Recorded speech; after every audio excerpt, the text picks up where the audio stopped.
اس کے بعد آئیے دوسری آیت پر، الرحمن الرحیم، کتنی بڑی نعمت ہے، وہ بڑا ہی رحم کرنے والا انتہائی مہربان ہے۔ اللہ کتنا بڑا مہربان ہے یہ سمجھنے کے لیے بعد میں ہم آپ کو اس طرف بعد میں آئیں گے، پہلے یہ سوچیے اللہ کہتا ہے کہ میرے پاس رحمت کے 100 درجے ہیں۔ اس بات کو ذرا غور سے سنیے گا، یہ سمجھ گئے تو پوری تقریر سمجھ جائیں گے۔ اللہ نے کہا میرے پاس رحمت کے 100 درجے، اللہ نے کہا مطلب اللہ کے نبی نے کہا، اللہ نے فرمایا، یعنی حدیث قدسی اللہ کے نبی فرماتے ہیں کہ اللہ نے فرمایا میرے پاس رحمت کے 100 درجے ہیں۔ دنیا میں جو تم رحم و کرم، محبت و الفت دیکھ رہے ہو، یہ ایک درجہ میں نے دنیا میں اتارا ہے، رحمت کے 100 درجوں میں سے صرف ایک درجہ میں نے دنیا میں اتارا ہے، 99 درجے میں نے اپنے پاس رکھے ہیں۔ اب میں کسی سے پوچھوں رحمت کے کتنے درجے ہیں؟ 100۔ اور دنیا میں اللہ نے کتنا درجہ اتارا ہے؟ ایک، صرف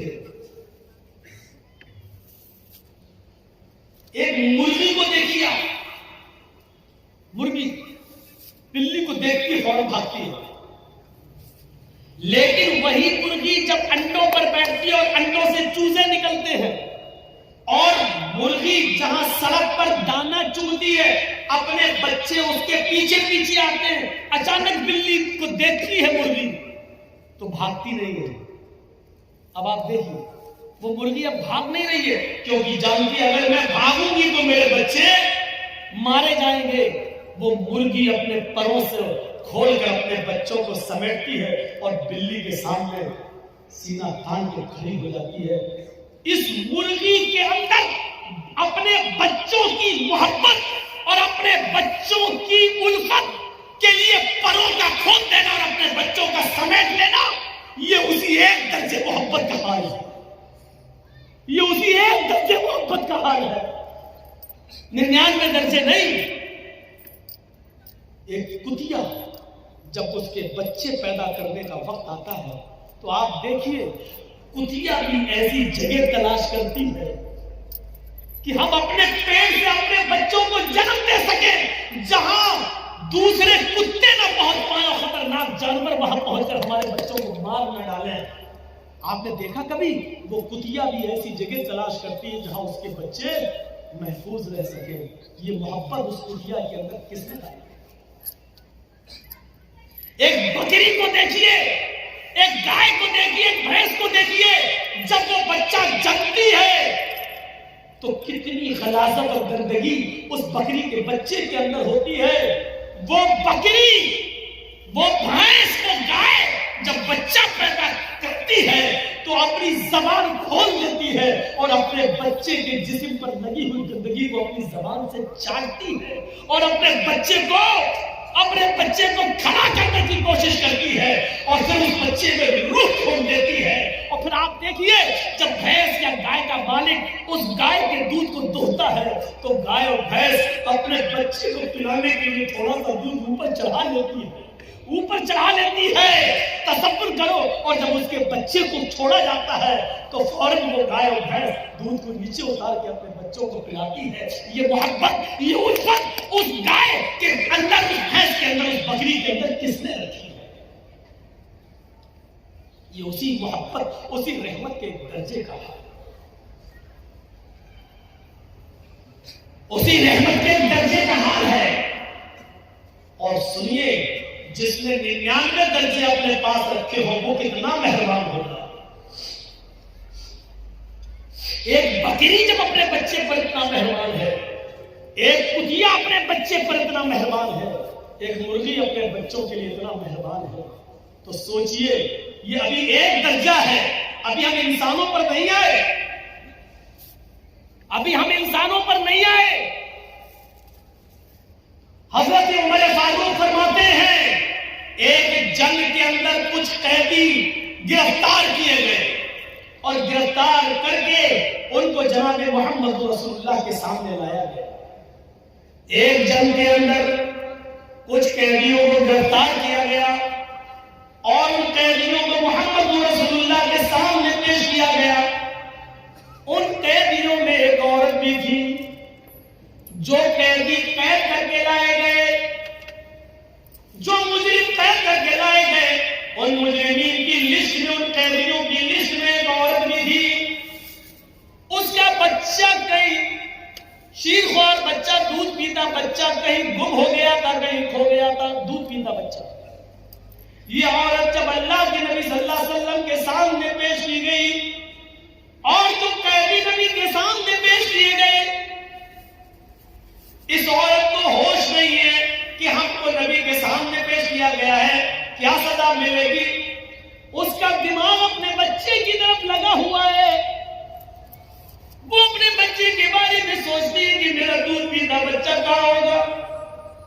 یہاں تک کہ وہ نبی اکرم صلی اللہ علیہ وسلم کے حکم کے مطابق قیدیوں کو ایک میدان میں جمع کر دیا گیا. اس میدان میں اس عورت کو بھی لایا گیا. وہ عورت جس بھی چھوٹے بچے کو دیکھتی، جس چھوٹے بچے کو دیکھتی، جس دودھ پیتے بچے کو دیکھتی، اس سے چھین لیتی اور اپنے پستان سے اس بچے کو لگا کر دودھ پلانے لگتی. اللہ کے نبی نے پوچھا ایسا یہ عورت کیوں کر رہی ہے؟ جس عورت کے بچے کو دیکھتی یہ پکڑ لیتی اور اپنے پستان کا دودھ پلانے لگتی. ایسا کیوں ہے؟ جواب ملا ہے اللہ کے نبی، اس عورت کا بچہ کہیں گم ہو گیا ہے، اس لیے یہ ہر بچے کو اپنا بچہ سمجھ رہی ہے. اللہ کے نبی نے اس عورت کی اس محبت کو دیکھا، اس عورت کی اس رحمت کو دیکھا جو دوسروں کے بچے کو اپنا بچہ سمجھ رہی ہے. اللہ کے نبی صحابہ سے سوال کرتے ہیں، آئے میرے ساتھیوں، اگر اس کو اس کا بچہ مل جائے اور پھر اس عورت سے کہا جائے کہ اپنے بچے کو آگ میں پھینک دو، تو تم کیا امید رکھتے ہو؟ کیا یہ عورت اپنے بچے کو آگ میں ڈال دے گی؟ تصور کرو نبی کا سوال. جو عورت دوسرے کے بچے کو اپنا بچہ سمجھ رہی ہے، اگر اس کو اس کا بچہ مل جائے پھر اس عورت سے کہو کہ اپنے بچے کو آگ میں ڈال دے، جلتی ہوئی آگ میں ڈال دے، تو کیا وہ ڈال دے گی؟ صحابہ نے کہا نہیں، ہرگز نہیں. اس کی محبت یہ کبھی گوارا نہیں کرے گی کہ وہ اپنے بچے کو آگ میں ڈال دے. اللہ کے نبی فرماتے ہیں میرے ساتھیوں، رب کی رحمت کے 100 درجوں میں سے ایک درجہ رحمت کا یہ حال ہے کہ وہ اپنے بچے کو آگ کے حوالے نہیں کر سکتی ہے. جس کے پاس 99 درجے رحمت ہو وہ قیامت کے دن اپنے بندے کو جہنم کی آگ میں کیسے ڈالے گا؟ اس کی رحمت یہ کیسے گوارا کرے گی کہ اپنے بندے کو جہنم میں ڈال دے؟ لیکن بندے گناہ کر کر کے، شرک کر کر کے، بدعتیں کر کر کے، شراب نوشی کر کر کے، حرام کھا کھا کر، حرام کی کاروبار کر کر کے اپنے آپ کو خود جہنم میں لے جاتے ہیں، تو اس سے اللہ کی رحمت جو غضب میں بدل جاتی ہے.